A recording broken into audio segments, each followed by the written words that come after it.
Go ahead. What was she using it for? I was going to ask.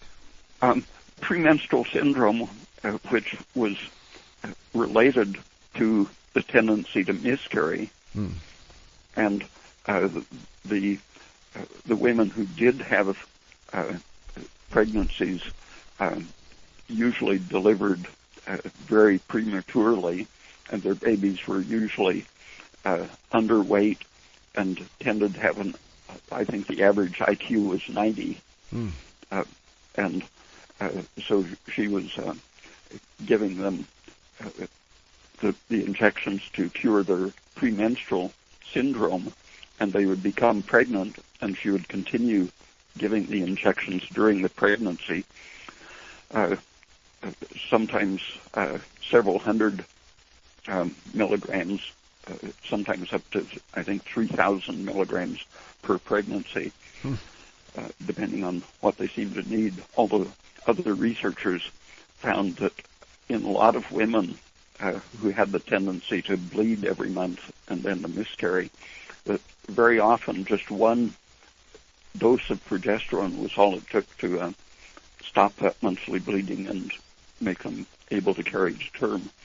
But anyway, Katharine's Daalton treated this large number of patients over the years, and someone mentioned that it was interesting that her patients' babies all turned out to be so bright. They were mostly working class women, and she said, yeah, that's hard to believe because these women, the previous babies all had a 90 IQ, and so she did a study and found that, in fact, her babies tended to average 130 IQ, just as a result of the regular progesterone dosing, a 40-point average increase. And she saw that the intelligence of the babies corresponded to the amount of progesterone she gave the mothers during pregnancy.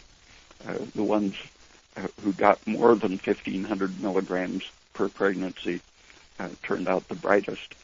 And they're in England, working class kids have very low probability of going to the university, and her patients, the ones born after the progesterone treatment, had a very high academic success, outstanding at all levels of school, and got scholarships to university. And their personalities were very good. She said the only problem was that they didn't do well in gym class because they didn't like to march in ranks. Yeah, didn't like to follow orders. Yeah. And,